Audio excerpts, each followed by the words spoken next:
Chafouineur, épisode 49, prise 1. Bonjour à toutes et à tous et bienvenue sur Chafouineur, votre chaîne du partage de la passion du cinéma et de la pop culture. Aujourd'hui, je vais jouer au Chafouineur en vous parlant du film Tomb Raider avec Alicia Vikander dans le rôle titre, un film de Roar Uthaug. Mais avant d'aller plus loin dans la présentation du synopsis du film, vous connaissez la chanson habituelle. Mais oui, si vous entendez du bruit autour de moi, c'est normal parce que de ce côté-ci, il y a la toutoune, de ce côté-ci, il y a le chat. Ou par là-bas, il y en a deux autres aussi. Mais oui, surtout, disons que quoi d'autre toi et chère collaboratrice et cadeuse, coucou. Coucou. Ah que coucou. Synopsis. Lara Croft, Alicia Vikander, fille indépendante d'un aventurier porté disparu, est amenée à résoudre elle-même le mystère entourant la mort de son père. Avec pour seule arme sa vivacité d'esprit, son courage et son obstination, Lara devra apprendre à repousser ses propres limites alors qu'elle entame ce périple en terre inconnue. Elle deviendra alors Tomb Raider. Alors, tout un synopsis pour un film qui va débuter sur la présentation de la légende d'Himiko. Le personnage d'Himiko, que ce soit dans le Tomb Raider 2013, qui vous voyez quelques images qui vont s'afficher ici, ou dans ce film aussi, donc, Himiko, elle est présente. C'est un personnage principal, si ce n'est l'enjeu scénaristique du film. Toutefois, à la différence du jeu vidéo, ici, la reine Himiko est présentée comme une sorcière, une entité maléfique, une personne mauvaise qui avait le pouvoir de corrompre un petit peu le peuple, d'amener une sorte de maladie, c'est pas bien expliqué dès le début, mais elle avait des capacités qui étaient néfastes. Et c'est ce qui l'a amené à disparaître. Et on comprend du coup que le père de Lara était un petit peu sur ses traces, puisque c'est lui qui fait la narration au début. Ensuite, on retourne dans notre présent, où on suit une Lara qui est un petit peu en galère, financièrement tout d'abord, puisque elle se refuse à accepter justement que son père soit mort. Du coup, elle refuse l'héritage familial, un héritage qu'elle va devoir, bon gré mal gré, devoir signer les papiers. Le problème, c'est que à ce moment-là, il va lui être confié certains objets. Bon, qu'elle va un petit peu se saisir, sans vraiment avoir fini de signer les papiers. Et au final, elle va résoudre un casse-tête, des différentes énigmes laissées par son père qui vont lui permettre de trouver un petit peu son antre secrète, sa sorte de Batcave où il a un mur rempli de cartes avec tout plein d'indications, des cartons, etc., dont une cassette vidéo qui lui dit malencontreusement je suis mort, donc brûle mes recherches sur Himiko parce que elle, faut pas que ça tombe, faut pas que sa dépouille tombe entre de mauvaises mains. Le problème, c'est que Lara, un petit peu têtue, tenace, c'est un caractère qui est tout de même différent de ce qu'elle a par rapport au jeu, mais c'est tout de même intéressant à voir comme personnalité. Elle se décide tout de même d'aller à la recherche de son père. Ce qu'elle fait, c'est qu'il va l'emmener à faire la rencontre de Luten, avec qui elle prendra la barre de l'endurance, le bateau de Luten, pour aller justement sur l'île du Yamatai, où est supposé être son père et où est également supposé être enfermé la tombe, où se trouverait la tombe donc de Himiko. Problème, c'est que le trajet va pas spécialement si bien se passer que ça, un petit peu comme dans le jeu vidéo, ils vont s'échouer et Lara va se retrouver pieds et poings liés, ouais c'est ça la phrase, d'un certain Matthias Vogel qui travaillerait pour une organisation séculaire antique dont son père justement a entendu parler et a dit à Lara fais attention parce que eux ils cherchent un petit peu des armes surnaturelles pour asseoir leur domination mondiale. Le problème c'est que Matthias lui il bosse pour ces gens là. Du coup ça va être un petit peu une sorte de course entre deux équipes différentes, la team Lara contre la team Matthias, pour retrouver avant l'autre, le corps de Himiko, et ensuite, soit empêcher qu'il se passe quelque chose de mal, soit faire du caca. Bon, grosso modo, ça c'est l'histoire du film. Et c'est aussi l'histoire de tout bon film un petit peu d'aventure.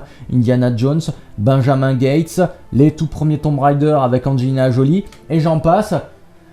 Enfin, Il y en a eu pas mal de films d'aventure, et le problème c'est que la recette a été déjà vue et revue. C'est pour ça que la deuxième partie du film a quelques petits défauts. Mais avant de vous en parler, revenons sur la première partie du film qui a le mérite de présenter une Lara Croft intéressante. Comme j'ai pu vous l'exposer, elle est en galère d'argent, c'est un personnage qui est tenace, qui est quand même à l'opposé de ce qui peut nous être présenté dans les jeux vidéo.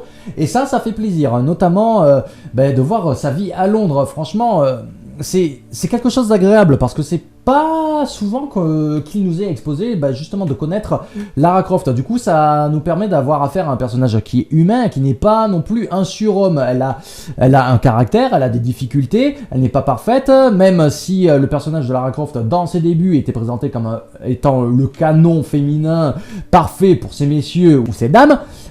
Ici quand même, elle a ses forces et faiblesses et c'est ce qui renforce du coup son humanité.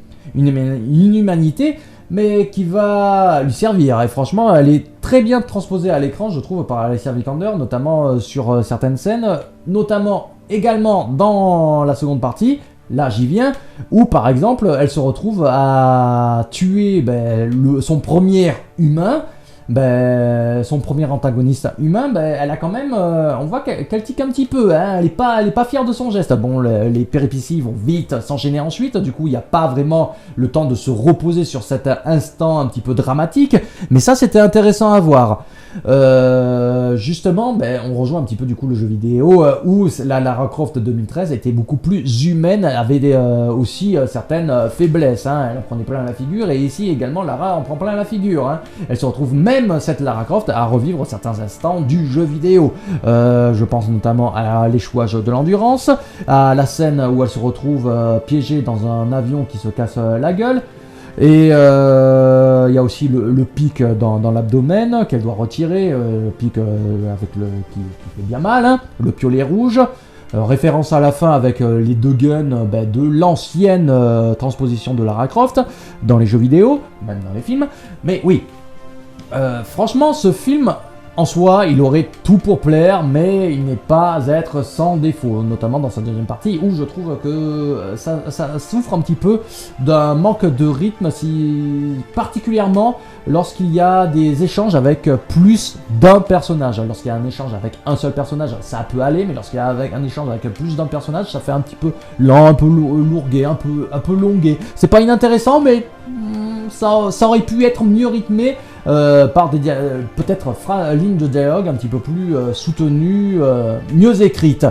Parlons également de certains personnages. Le personnage de Luten, c'est dommage de nous l'avoir présenté comme ça. Certes, il a des enjeux similaires avec le personnage de Lara Croft, mais il est un petit peu sous-exploité dans la seconde partie, hein. Il sert juste de sidekick, entre guillemets, d'un élément de secours pour Lara, afin de la sortir de certaines situations. Parlons également du personnage de Matthias Vogel. Certes, il permet d'introduire l'ordre de la Trinité, mais au final, on est très loin du personnage de Matthias dans le jeu vidéo Tomb Raider, là où, justement, dans le jeu vidéo, l'aspect sectaire aurait peut-être mieux été amené dans ce film-là. Enfin, ça aurait peut-être plus correspondu au film, notamment au réalisateur Roar Uthaug, qui a réalisé les films Kolpré, des films norvégiens, si je dis pas de bêtises, ça se corrige en bas si je dis des bêtises, mais ça aurait peut-être plus scié à sa patte graphique, qui, vraiment, il a un certain dynamisme dans son image, on ne peut pas dire le contraire. Ça se voit notamment lorsqu'il y a la course dans Londres avec le renard, lorsqu'il y a certaines courses-poursuites dans le film, et également lorsqu'il y a certaines scènes d'action. Mais vraiment, là où on sent que le monsieur a un petit peu fait dans l'horrifique, c'est lorsque l'on voit l'ambiance du tombeau. Je vais pas vous en révéler davantage, mais l'ambiance du tombeau est quand même un tantinet glauque, hein. Déjà, l'image y aide, mais aussi la musique. Bon, la musique de Junkie XL, je vais pas trop m'étaler dessus, mais je trouve qu'elle fait un petit peu... Comment dire, elle fait le taf, mais elle est un peu trop générique, à part dans certains moments un petit peu plus lyriques, notamment dans les derniers tiers du film, surtout lors du combat final. Bon, après, pour ce qui est du reste, je pense avoir fait globalement le tour du film. Je pense qu'il y aurait beaucoup à dire sur ce film. Mais ouais, je vais pas non plus vous faire une trop longue vidéo. Juste un dernier mot, c'est que les effets spéciaux, même s'ils font très bien le taf, la 3D se voit, et notamment lors de certaines séquences, je pense notamment au parachutage quand Lara s'enfuit en parachute à un moment. le seul élément où tu vois écrit du japonais, hein, sinon tu sais même pas que l'île ça se passe au Japon, parce que les Asiatiques ce sont des Asiatiques, c'est même pas des Japonais, t'entends même pas parler japonais. Enfin bref, ça c'est pour chafouiner, hein, vous n'êtes pas posé sur chafouiner pour rien. Mais oui, dans cette séquence là, on voit que la 3D elle est pas tip top, hein, l'incrustation aurait pu être mieux faite, ou on aurait peut-être dû mieux travailler la séquence, ou pourquoi pas mieux amener la séquence, mais d'une autre manière. Mais bon, hein, je m'étale pas plus, hein, je prendrai plaisir à discuter dans les commentaires avec vous sur ce film, parce que je pense qu'il y en a encore beaucoup à dire. Donc n'oubliez pas la chanson habituelle, hein. Likez, partagez, commentez, abonnez-vous, cliquez sur la petite cloche pour être notifié des prochaines vidéos. Ceci étant dit, je n'ai pas plus à vous dire, je vous dis donc à la prochaine. C'était si long que ça? C'était à 12 minutes. Oh, ça va. Une petite vidéo longue de temps à autre, ça fait pas de mal. Bonjour à toutes et à tous et bienvenue sur Chafouiner. C'est sûr ou non, Chafouiner que je dis? Sûr. Bonjour à toutes et à vous tous et bienvenue sur Chafouiner, votre chaîne du partage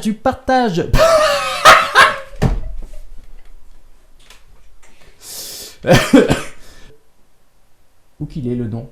Et au final, ben, elle va découvrir, résoudre un cas, ou ces dames qui peuvent...